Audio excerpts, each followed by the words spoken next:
বিসমিল্লাহির রহমানির রহিম। Hello my dear student, আসসালামু আলাইকুম। তোমাদের সকলকে অনেক অনেক প্রীতি ও শুভেচ্ছা জানিয়ে শুরু করছি আজকের আলোচনা। আমার আজকের আলোচনায় থাকছে এসএসসি রসায়ন অধ্যায় 11 খনিজ সম্পদ জীবাশ্ম লেকচার 6। এই অংশে আজকে আমি একটি গুরুত্বপূর্ণ প্রশ্ন আলোচনা করব। প্রশ্নটি হচ্ছে, জৈবযৌগের অসম্পৃক্ততা বলতে কী বুঝো? এই অসম্পৃক্ততা কিভাবে নির্ণয় করা হয়? এটারই একটি অথবা প্রশ্ন হচ্ছে, ইথিন একটি অসম্পৃক্ত যৌগ, কিভাবে প্রমাণ করবে? এই প্রশ্ন দুটি আলাদা আলাদা মনে হলেও কিন্তু উত্তরটা হচ্ছে একই রকম উত্তর, এবং এই প্রশ্নের উত্তরটি পরীক্ষায় প্রায় সময় আসো এই গুরুত্বপূর্ণ প্রশ্নের উত্তরটি আমরা আজকে ভালোভাবে জানতে চেষ্টা করি। আমি উত্তরটি বোর্ডে লিখে রেখেছি। প্রথমে আমি তোমাদেরকে এটা বলবো, তারপরে তোমাদেরকে বোর্ড থেকে আমি সেটা দেখাবো। জৈবযৌগের মধ্যে দ্বিবন্ধন অথবা ত্রিবন্ধনের উপস্থিতিকে জৈবযৌগের অসম্পৃক্ততা বলে। আমি যদি বলি এটি একটি অসম্পৃক্ত যৌগ, তাহলে বুঝতে হবে এটার মধ্যে হয়তো দ্বিবন্ধন আছে, নতুবা ত্রিবন্ধনও আছে, অথবা হতে পারে একসাথে দ্বিবন্ধনও থাকতে পারে, ত্রিবন্ধনও থাকতে পারে। দ্বিবন্ধন থাকুক অথবা ত্রিবন্ধন থাকুক, অথবা দ্বিবন্ধন এবং ত্রিবন্ধন উভয় থাকুক, যাই থাকুক না কেন, এই দ্বিবন্ধন অথবা ত্রিবন্ধনের মধ্যে যে কোনো একটি অথবা উভয়টি যদি থাকে, তাহলে তাকে বলতে হবে অসম্পৃক্ত জৈবযৌগ। তাহলে সংজ্ঞাটা হচ্ছে এই, জৈবযৌগের মধ্যে দ্বিবন্ধন কিংবা ত্রিবন্ধনের উপস্থিতিকে জৈবযৌগের অসম্পৃক্ততা বলে। এই অসম্পৃক্ততা দুটি পরীক্ষার মাধ্যমে নির্ণয় করা যায়। এদের একটি হচ্ছে ব্রোমিন দ্রবণ পরীক্ষা, অপরটি হচ্ছে বেয়ার পরীক্ষা। এখন আমি তোমাদেরকে বলে নিচ্ছি ব্রোমিন দ্রবণ পরীক্ষাটা কি। জানো, ব্রোমিনকে পানিতে দ্রবীভূত করে একটা দ্রবণ তৈরি করা হয়। এই দ্রবণটির বর্ণ হচ্ছে লাল। এবার এটার মধ্যে যদি আমি ইথিন যোগ করি, কিংবা ইথিনের মধ্যে যদি ব্রোমিন দ্রবণ যোগ করি, তখন দেখা যাবে ব্রোমিনের লাল বর্ণটা অদৃশ্য হয়ে গেছে। যদি অদৃশ্য হয়ে যায়, তাহলে বুঝতে হবে যে এই জৈবযৌগটির মধ্যে কি রয়েছে, দ্বিবন্ধন অথবা ত্রিবন্ধন রয়েছে, অর্থাৎ এটি একটি অসম্পৃক্ত যৌগ। আরেকটি পরীক্ষা হচ্ছে বেয়ার পরীক্ষা। সেটা কি? আমি করব কি, পটাশিয়াম পারম্যাঙ্গানেট এবং পটাশিয়াম হাইড্রক্সাইড একত্রে মিশ্রিত করব। মিশ্রিত করে এই মিশ্রণটাকে আমি করব কি, যে কোনো একটি জৈবযৌগের মধ্যে যোগ করব। যোগ করলে যদি অ্যাকচুয়ালি পটাশিয়াম পারম্যাঙ্গানেটের বর্ণ হচ্ছে গোলাপি, যখন যোগ করব তখন তার গোলাপি বর্ণ অদৃশ্য হয়ে যাবে। যদি অদৃশ্য হয়ে যায়, তাহলে আর কোনো কথা নেই, এই জৈবযৌগটার মধ্যে দ্বিবন্ধন অথবা ত্রিবন্ধন রয়েছে, অর্থাৎ এই জৈবযৌগটি একটি অসম্পৃক্ত জৈবযৌগ। যেমন ইথিনের মধ্যে যদি পটাশিয়াম পারম্যাঙ্গানেট ও পটাশিয়াম হাইড্রক্সাইডের মিশ্রণ মিশ্রিত করা হয়, তখন দেখা যায় তার গোলাপি বর্ণ অদৃশ্য হয়ে যায়। এ থেকে প্রমাণিত হয় ইথিন একটি অসম্পৃক্ত যৌগ। এখন আমি তোমাদেরকে বোর্ডে নিয়ে যাচ্ছি। দেখো, আমি লিখে রেখেছি। 1 নম্বর, জৈবযৌগের অসম্পৃক্ততা বলতে কি বুঝো? এই অসম্পৃক্ততা কিভাবে নির্ণয় করা হয়, অথবা ইথিন একটি অসম্পৃক্ত যৌগ, তা কিভাবে প্রমাণ করবে? দেখো, আমি লিখেছি, জৈবযৌগে, তোমরা লিখে নাও, জৈবযৌগে দ্বিবন্ধন বা ত্রিবন্ধনের উপস্থিতিকে জৈবযৌগের অসম্পৃক্ততা বলে। দুটি পরীক্ষার মাধ্যমে এই অসম্পৃক্ততা নির্ণয় করা যায়। এদের একটি হচ্ছে ব্রোমিন দ্রবণ পরীক্ষা এবং অপরটি হচ্ছে বেয়ার পরীক্ষা। এরপর দেখো, ব্রোমিন দ্রবণ পরীক্ষা। এইটা হচ্ছে ব্রোমিন দ্রবণ পরীক্ষা, এই যে আন্ডারলাইন করলাম, ব্রোমিন দ্রবণ পরীক্ষা কি? সেটা কোনো জৈবযৌগে ব্রোমিন দ্রবণ যোগ করা হলে যদি ব্রোমিনের লাল বর্ণ অদৃশ্য হয়, তবে উক্ত জৈবযৌগটি একটি অসম্পৃক্ত জৈবযৌগ। যেমন ইথিনের মধ্যে ব্রোমিন দ্রবণ যোগ করা হলে 1,2-ডাইব্রোমো ইথেন উৎপন্ন হয় এবং ব্রোমিনের লাল বর্ণ অদৃশ্য হয়। এ থেকে প্রমাণিত হয় ইথিন একটি অসম্পৃক্ত যৌগ। তোমরা দেখে নাও, আশা করি তোমরা দেখে নিয়েছো এবং লিখে নিয়েছো। এই যে 1,2-ডাইব্রোমো ইথেন উৎপন্ন হয়, এই বিক্রিয়াটি আমি এখন লিখব। তোমরা করবে কি, এই অ্যান্সারটুকুর নিচে বিক্রিয়াটি দিতে হবে তোমাদেরকে। এখন আমি এটা মুছে বিক্রিয়াটুকু লিখব। দেখো, আমি মুছে ফেললাম। আশা করি তোমরা এটুকু লিখে নিয়েছো। মুছে ফেললাম। এইটুকুর নিচে তোমাদের এই রিঅ্যাকশনটা লিখতে হবে। দেখো, আমি রিঅ্যাকশনটা লিখছি, লক্ষ্য করো। ইথিন লিখছি, দেখো, এই যে ethene, CH2 double bond CH2, এটা হচ্ছে ইথিন। এই যৌগটার নাম হচ্ছে ইথিন। প্লাস ব্রুমিন, ব্রুমিন, দেখো কি হবে, CH2 এখানে হবে ব্রুমিন বন্ড, এই জায়গায় হবে CH2, এই জায়গায় হবে ব্রুমিন, এটার নাম হচ্ছে 1,2 dibromo, 1,2 dibromo ethane, dibromo ethane. দেখো লক্ষ্য করো, এই যে দ্বিবন্ধনের মধ্যে একটা বন্ধন ভেঙে গেছে, এই একটা বন্ধন ভেঙে এই জায়গাটার মধ্যে একটা ব্রোমিন যুক্ত হয়েছে পরমাণু, আর এই কার্বনটির সাথে একটি ব্রোমিন পরমাণু যুক্ত হয়েছে। ফলে 1 নাম্বার কার্বন যদি আমি এটাকে ধরি, এইটা হবে 2 নাম্বার কার্বন, তাহলে 1-এর মধ্যে ব্রোমিন আছে, আবার 2-এর মধ্যে ব্রোমিন আছে, তাহলে 1,2 ডাইব্রোমো, 1,2 ডাইব্রোমো, এরপর হচ্ছে ইথেন, ডাই মানে 2, 2টা ব্রোমিন আছে এই জন্য, আর ইথেন 2টা কার্বন যেহেতু আছে তাই ইথেন। জানো বিক্রিয়া করার পূর্বে ব্রোমিন এবং পানির মধ্যে মিশ্রিত হয়ে যে দ্রবণটা তৈরি করে এটার বর্ণ থাকে লাল। যে মাত্র তুমি ইথেনের মধ্যে এটা যোগ করবে, বিক্রিয়া করার পর যখন 1,2 ডাইব্রোমো ইথেন হবে, তখন ব্রোমিনের লাল বর্ণ আর থাকবে না, অদৃশ্য হয়ে যাবে। তাহলে দ্বিবন্ধন থাকলে এই বিক্রিয়াটি হয়, ত্রিবন্ধন থাকলেও এই বিক্রিয়াটি হয়। তাহলে প্রশ্ন হচ্ছে, দ্বিবন্ধন থাকলে এবং ত্রিবন্ধন থাকলে এই বিক্রিয়াটি কেন হয়? হয় এই কারণে, দ্বিবন্ধন দুর্বল বন্ধন এবং খুব কম শক্তিতে ভেঙে যায়, ভেঙে তখন ব্রোমিনের সাথে বিক্রিয়া করে তখন 1,2 ডাইব্রোমো উৎপন্ন করে। ব্রোমিন যখন অণু হিসাবে থাকে তখন তার বর্ণ হয় লাল, যে মাত্র পরমাণুতে কনভার্ট হয়ে যায়, যেমন এখানে অণু অবস্থায় নাই, পরমাণু অবস্থায় আছে, তখন তার আর লাল বর্ণটা থাকে না। ফলে 1,2 ডাইব্রোমো ইথেন উৎপন্ন হওয়ার কারণে সেটা বর্ণহীন হয়ে যায়। এইভাবে যদি কোনো জৈব যৌগের মধ্যে ব্রোমিন দিলে অদৃশ্য হয়ে যায় বর্ণ, তাহলে বলতে হবে এটা অসম্পৃক্ত। আর ইথিনের মধ্যে তুমি যদি ব্রোমিন দ্রবণ যোগ করো, ব্রোমিনের লাল বর্ণ অদৃশ্য হয়ে যাবে। এ থেকে প্রমাণিত হয় ইথিন একটি অসম্পৃক্ত যৌগ। ব্যাস, তাহলে আমি যে এতক্ষণ ধরে তোমাদেরকে লেখাটা লিখালাম, এটার নিচে এই বিক্রিয়াটি লিখবে। এবার আমি চলে যাব বেয়ার পরীক্ষা। এবার আমরা লিখব বেয়ার পরীক্ষা, মুছে ফেললাম। এবার আমরা লিখব বেয়ার পরীক্ষা। তবে তোমাদেরকে একটু জানার জন্য বলি, যদি ইথিন না নিয়ে ইথাইন নেওয়া হতো, ইথাইন নেওয়া হলে এরকম হতো, দেখো CH ট্রিপল বন্ড, ইথাইন কিন্তু কার্বন কার্বন ত্রিবন্ধন, এটার মধ্যে ব্রোমিন দেওয়া হলে 4টা ব্রোমিন পরমাণু লাগবে, অর্থাৎ 2 অণু ব্রোমিন। তখন কি হবে জানো, এরকম হবে, এখানে একটি ব্রোমিন, এখানে একটি ব্রোমিন বন্ড, এখানে হবে CH সিঙ্গেল বন্ড, CH, এখানে একটা ব্রোমিন, এইখানে একটা ব্রোমিন। এই যে দেখো 2টা বন্ধন ভেঙে যায়, একটা বন্ধন ভাঙলে এখানে একটা কার্বন হয়, এখানে একটা হাইড্রোজেন ব্রোমিন হয়, আর এই জায়গায় একটা ব্রোমিন হয়। এরপর উপরে একটা বন্ধন ভেঙে গেলে এই জায়গায় একটা ব্রোমিন হয়, এই জায়গায় একটা ব্রোমিন হয়, অর্থাৎ 4টা ব্রোমিন। এটার নাম টেট্রাব্রোমো ইথেন।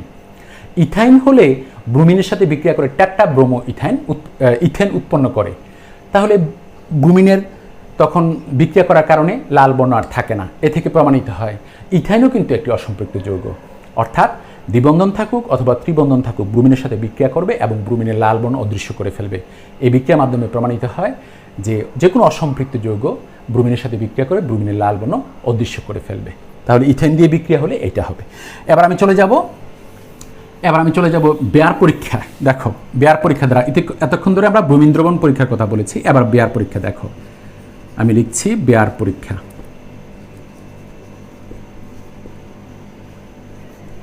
বেয়ার পরীক্ষা লক্ষ্য করো, বিজ্ঞানী বেয়ার এটা করেছেন বলে বেয়ার পরীক্ষা নামে পরিচিত। আমি একটু আগে বলেছি ক্ষারীয় পটাশিয়াম পারম্যাঙ্গানেট, অর্থাৎ পটাশিয়াম হাইড্রোক্সাইড এবং পটাশিয়াম পারম্যাঙ্গানেট একত্রে মিশ্রিত করলে এটার দ্রবণের বর্ণ হয় গোলাপি। যেমাত্র যে কোনো অসম্পৃক্ত যৌগের মধ্যে নিয়ে এই দ্রবণটা দেওয়া হলে গোলাপি বর্ণ অদৃশ্য হয়ে যায়। যদি অদৃশ্য হয়ে যায় অবশ্যই সেটা অসম্পৃক্ত, আর যদি অদৃশ্য না হয় অসম্পৃক্ত নয়, এরকম। তো আমরা এখন লিখব, যদি কোনো জৈব যৌগে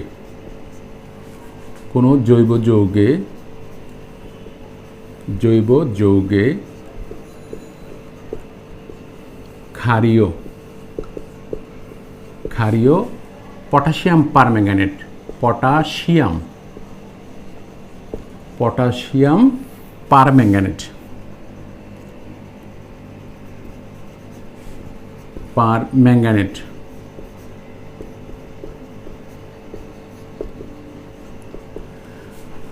যদি কোনো জৈব যৌগে ক্ষারীয় পটাশিয়াম পারম্যাঙ্গানেট, এটা হচ্ছে পটাশিয়াম হাইড্রোক্সাইড যোগ KMnO4। লক্ষ্য করো, ক্ষারীয় মানে পটাশিয়াম হাইড্রোক্সাইড, আর পটাশিয়াম পারম্যাঙ্গানেটের সংকেত হচ্ছে KMnO4, পটাশিয়াম পারম্যাঙ্গানেট।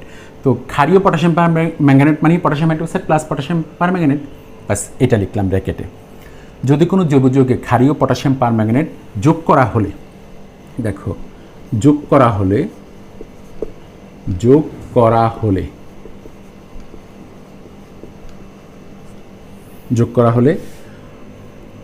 পটাশিয়াম পারম্যাঙ্গানেটের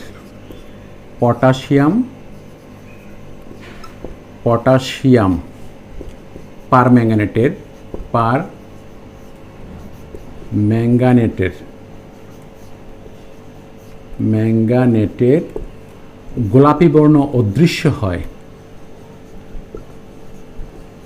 গোলাপি বর্ণ অদৃশ্য হয়ে যায়,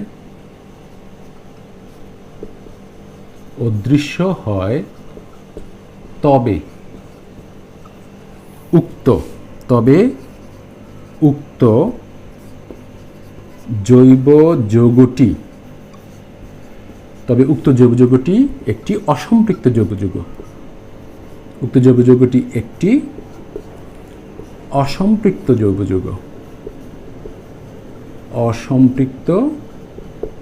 জৈব যৌগ,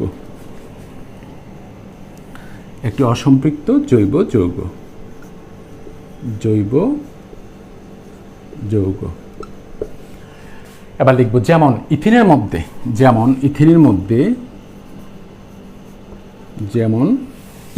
মধ্যে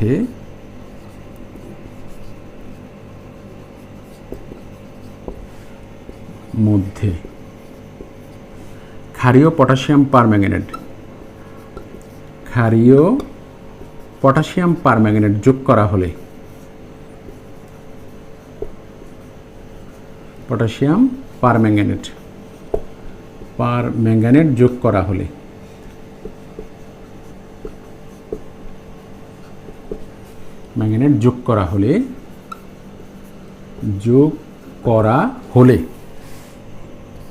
করা হলে KMnO4 এর, দেখো আমি এখন KMnO4 লিখেছি মানে পটাশিয়াম পারম্যাঙ্গানেট লিখেছি। ম্যাঙ্গানেট যোগ করা হলে পটাশিয়াম পারম্যাঙ্গানেটের গোলাপি বর্ণ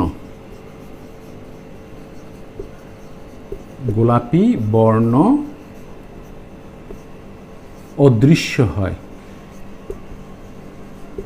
দেখো এটার নাম কিন্তু পটাশিয়াম পারম্যাঙ্গানেট, এটা গোলাপি বর্ণের, এই যে পটাশিয়াম পারম্যাঙ্গানেটের গোলাপি বর্ণ অদৃশ্য হয়।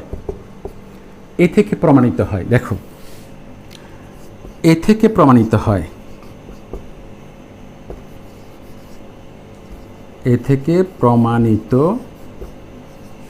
হয় ইথিন একটি অসম্পৃক্ত যৌগ। এ থেকে প্রমাণিত হয় ইথিন একটি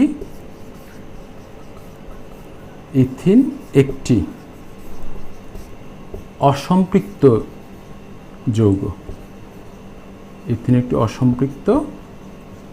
যৌগ। তাহলে ইথিন যে অসম্পৃক্ত যৌগ এই বিক্রিয়ার মাধ্যমে প্রমাণিত হবে। তাহলে আমি কি লিখেছি একটু বলি, এরপর আমি বিক্রিয়াটি লিখবো, তোমরা একটু লিখে নাও। যদি কোনো জৈব যৌগের ক্ষারীয় পটাশিয়াম পারম্যাঙ্গানেট মানে পটাশিয়াম হাইড্রোক্সাইড যোগ পটাশিয়াম পারম্যাঙ্গানেট যোগ করা হলে পটাশিয়াম পারম্যাঙ্গানেটের গোলাপি বর্ণ অদৃশ্য হয়, তবে উক্ত জৈব যৌগটি একটি অসম্পৃক্ত জৈব যৌগ। যেমন ইথিনের মধ্যে ক্ষারীয় পটাশিয়াম পারম্যাঙ্গানেট যোগ করা হলে পটাশিয়াম পারম্যাঙ্গানেটের গোলাপি বর্ণ অদৃশ্য হয়। এ থেকে প্রমাণিত হয় ইথিন একটি অসম্পৃক্ত যৌগ। আশা করি তোমরা লিখে নিয়েছো। এটা নিচে আমি এখন বিক্রিয়াটি লিখব। মুছে ফেললাম। এটার নিচে আমি এখন বিক্রিয়াটি লিখব। দেখো লক্ষ্য করো, এখানে লিখব আমি ethene CH2 double bond CH2, এটার নাম ইথিন। দেখো ইথিন প্লাস এখানে লিখব পানি H2O প্লাস এখানে লিখব জায়মান অক্সিজেন। আর এই তীর চিহ্নের উপরে লিখব পটাশিয়াম পারম্যাঙ্গানেট KMnO4, আর নিচে লিখব পটাশিয়াম হাইড্রোক্সাইড। এখন তোমাদের মনে প্রশ্ন আসতে পারে, স্যার এমন হলে কি অসুবিধা আছে? উপরে পটাশিয়াম হাইড্রোক্সাইড, নিচে পটাশিয়াম পারম্যাঙ্গানেট, কোনো সমস্যা নাই, এই দুইটা থাকলেই চলবে। এই দুইটা বিক্রিয়া করে জার্মান অক্সিজেন এবং পানি তৈরি করে। জার্মান অক্সিজেন মানে সদ্যজাত অক্সিজেন, ইংরেজিতে এটাকে বলা হয় ন্যাসেন্ট অক্সিজেন, মানে এইমাত্র তৈরি হয়েছে, পরমাণু অবস্থায় আছে, অণু হওয়ার সুযোগ পায়নি, তার আগেই বিক্রিয়া অংশগ্রহণ করে নিচ্ছে। তাহলে এই পানি এবং জার্মান অক্সিজেন তৈরি করবে এই দুইটা বিক্রিয়া করে, আর সেই পানি এবং জার্মান অক্সিজেন ইথিনের সাথে বিক্রিয়া করবে। বিক্রিয়া করলে এরকম হবে, দেখো CH2 এই জায়গায় হবে OH বন্ড, এই জায়গায় হবে CH2, এই জায়গায় হবে OH। দেখো এটার নাম ইথিলিন গ্লাইকল, ইথিলিন গ্লাইকল। দেখো ইথিলিন গ্লাইকল, জানো কখন গ্লাইকল বলা হয়? পাশাপাশি দুটি কার্বনে যদি OH মূলক থাকে তখন এটাকে গ্লাইকল বলা হয়, আর দুটা কার্বন যেহেতু আছে এই জন্য ইথিলিন গ্লাইকল। তো তোমাদেরকে বলি, মাঝে মাঝে প্রশ্ন আসে ইথিন থেকে কিভাবে ইথিলিন গ্লাইকল পাবে? ইথিনের সাথে ক্ষারীয় পটাশিয়াম পারম্যাঙ্গানেট যোগ করা হলে ইথিলিন গ্লাইকল উৎপন্ন হয়, এই যে এটা। এখন শোনো, এটার সাথে যখন ক্ষারীয় পটাশিয়াম পারম্যাঙ্গানেটের মধ্যে ইথিন যোগ করা হয় তখন এই বিক্রিয়াটি হওয়ার কারণে পটাশিয়াম পারম্যাঙ্গানেটের গোলাপি বর্ণ আর থাকে না, অদৃশ্য হয়ে যায়। তো দ্বিবন্ধন থাকলে যেমন এরকম বিক্রিয়া করে অদৃশ্য হয়, ত্রিবন্ধন থাকলেও অদৃশ্য হয়। এই বিক্রিয়াটি হওয়ার কারণে দেখা যায় পটাশিয়াম পারম্যাঙ্গানেটে গোলাপি বর্ণ আর থাকে না, অদৃশ্য হয়ে যায়। আর এই অদৃশ্য হয়ে যাওয়া থেকেই প্রমাণিত হয় এটা একটা অসম্পৃক্ত যৌগ, অর্থাৎ এতে দ্বিবন্ধন অথবা ত্রিবন্ধন রয়েছে। ব্যাস হয়ে গেল। তো তোমাদেরকে একটু বলি, অনেক সময় অনেকের মনে প্রশ্ন থাকে কিভাবে আসলো। এই দেখো আমি এটা ব্র্যাকেটে লিখে রাখছি, তোমরাও লিখে রাখতে পারো এবং পরীক্ষাও দিতে পারো। পটাশিয়াম হাইড্রোক্সাইড প্লাস KMnO4, দেখো এটা বিক্রিয়া করে এরকম হয় পটাশিয়াম ম্যাঙ্গানেট K2MnO4, এটার নাম পটাশিয়াম ম্যাঙ্গানেট K2MnO4। এটা কিন্তু KMnO4 আর এটা হচ্ছে K2MnO4 প্লাস পানি প্লাস এই যে জার্মান অক্সিজেন বিক্রিয়া করার পর এটা হয়, এই যে। তো এই পানি এবং জার্মান অক্সিজেন এখানে বিক্রিয়া করে ওর সাথে, এই জন্য এই দুটো এখানে লেখা হয়, এই দুটো বিক্রিয়া করে এগুলো তৈরি করে এগুলা এটার সাথে বিক্রিয়া করে, এইটাই বোঝানো হয়। আর নিচে এরকম যদি তুমি দিয়ে দাও কিংবা তোমার নিজের জন্য যদি এরকম লিখে রাখো তাহলে ভালো হবে, তুমি পরবর্তীতে বুঝতে পারবে। তাহলে এইভাবে যৌগযৌগের যে অসম্পৃক্ততা প্রমাণ করা হয়েছে সেই প্রমাণটি করেছেন বিজ্ঞানী বেয়ার, এই জন্য এই পরীক্ষাটির নাম বেয়ার পরীক্ষা নামে পরিচিত। আলহামদুলিল্লাহ, আমি এতক্ষণ ধরে তোমাদেরকে যা লিখালাম, যদি পরীক্ষায় এই প্রশ্ন উত্তরটি আসে ঠিক এইভাবে লিখবে, একদম ফুল মার্কস পাবে। আশা করি তোমরা বুঝতে পেরেছ। যদি বুঝতে না পারো বা কোথাও যদি কোনো সমস্যা থাকে তাহলে কমেন্টের মধ্যে তোমরা জানাবে, আমি পরবর্তীতে আবারও লেকচারের মাধ্যমে সেই প্রশ্নের উত্তরগুলো দিতে চেষ্টা করব ইনশাল্লাহ। যদি তোমরা আমার সাথে সাথে থেকে পার্ট বাই পার্ট এই যৌগযৌগের লেকচারগুলো দেখো, ইনশাল্লাহ দেখবে একদিন যৌগযৌগের এই চ্যাপ্টারটি অর্থাৎ অধ্যায় 11 খনিজ সম্পদ জীবাশ্ম, সেই চ্যাপ্টারটি তোমাদের জন্য অনেক আনন্দ নিয়ে আসবে। এই প্রত্যাশা রেখে আজকের মতো আমি এখানেই শেষ করছি। ইনশাল্লাহ দেখা হবে পরবর্তী ক্লাসে। সে পর্যন্ত ভালো থেকো, সুস্থ থেকো। আল্লাহ হাফিজ, ফি আমানিল্লাহ। ধন্যবাদ সকলকে।